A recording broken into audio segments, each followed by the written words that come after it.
Ang nakakagimbal na teorya, nalipol na ba ang buong Jenny Raedan, maliban kay Crollo? Mga ka-anime, ang Jenny Raedan ay isang grupo ng mga taong may kakaibang halo ng karisma, desperasyon, panganib, at pangmatagalang kasalanan. Isa itong organisasyong kahit ang mga profesional na hunter, ay halos walang magawa laban dito. Una silang lumitaw sa York New City Arc, ang matinding karahasan at pangit na realidad, na ipinakita nila ay tumatak sa isipan ng maraming mambabasa, hanggang sa ngayon.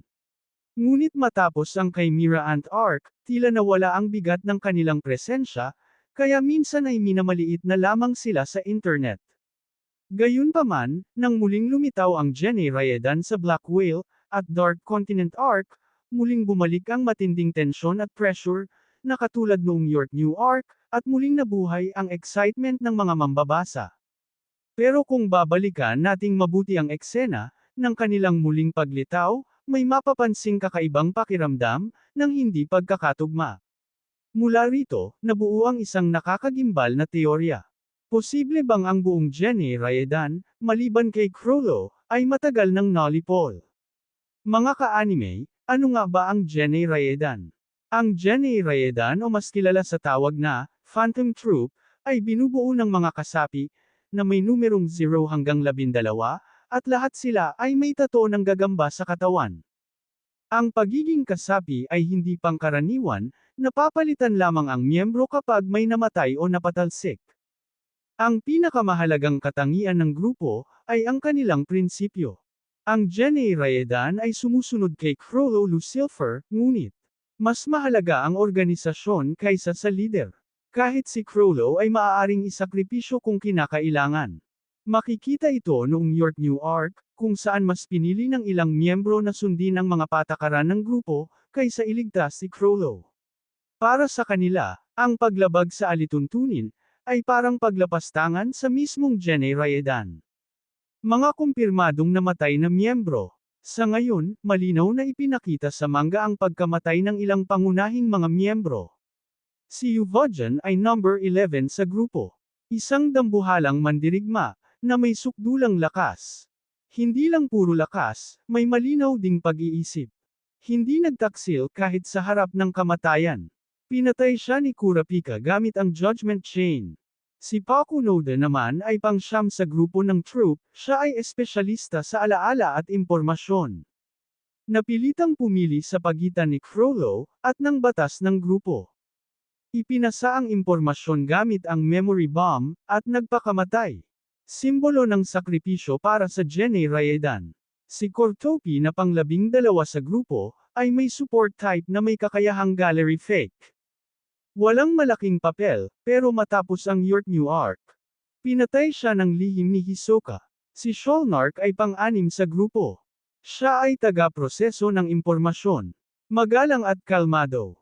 Nawalan ng kakayahan, matapos ipahiram ang telepono kay Crollo. Pinatay rin siya ni Hisoka. Mapapansin na ang mga sentrong miyembro ng grupo ay isa-isang nawawala. Ang kakaibang eksena sa episode 366.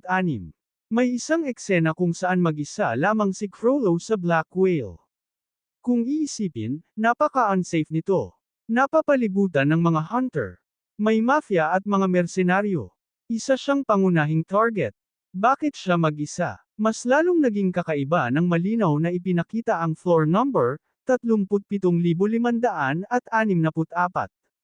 Kapag binasa sa Japanese wordplay o Manego Roshi, ganap na paglipol, o parang tahasang hint ng may akda, na may nangyaring massacre. Si Kurapika, sa parehong eksena, may ipinakitang pagdurog ng ipis.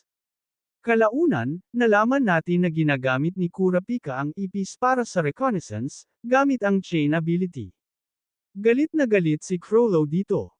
Ang ipis ay may koneksyon kay Kurapika. Malinaw na may ugnayan ang galit ni Crollo at ang kilos ni Kurapika. Pagkakaiba ng damit, pagkakaiba ng oras. Kapansin-pansin na. Magkaiba ang suot ni Crollo sa episode 366 at episode 377. Pareho sana ang eksena ng pagtitipon ng grupo. Kung iisang timeline lang ito, walang dahilan para magbago ang kasuotan. Kaya lumitaw ang teorya. Episode 377 Katumbas Nakaraan. Episode 366 Katumbas Hinaharap. At dito nagiging malinaw ang lahat. Ang teorya, nalipol na ang Generaedan. Posibleng ito ang daloy ng mga pangyayari. Pinatay ni Hisoka sina Sholnark at Kortopi, kaya nagtipon ang Generaedan para maghayganti. Ngunit, naghiwa-hiwalay sila, para sa lihim na paghahanap. Subalit, isa-isa nang pinapatay ang bang mga miyembro. Kaya naiwan si Chrollo, mag-isa, galit, at puno ng puot. Pero ang tanong, sino ang pumatay sa mga miyembro ng Generaedan? Walang iba kundi ang may pulang mata, si Kurapika. Gusto niyang lipulin ang grupo at ubusin ito para sa paghihiganti. Pero mahirap gawin mag-isa, limitado ang kanyang chain jail sa isa-isang laban. Kaya may teorya ako, na si Kurapika at Hisoka ay may matinding sabwatan. Sa parteng ito, si Hisoka kasi matapos siyang mapatay ni Chrollo sa kanilang laban, at nabuhay lang muli dahil sa kasunduan sa kanyang nen. Ay tahasan niyang idineklara na gusto niyang patayin ang buong Generaedan, kaya nga pinatay na niya sina Sholnark at Kortopi. Si Hisoka ay mas gusto niyang umatake ng paisa-isa. Kaya ito ang pinakaposibleng sagot. Si Kurapika at Hisoka ay may pansamantalang alyansa. Si Kurapika ang nagbibigay ng estratehiya at impormasyon. Samantalang si Hisoka ang aktwal na pumapatay. Tahimik, paisa-isa, walang gulo. Isang perpektong kombinasyon para lipulin ang Bang Generaedan o Phantom Troop.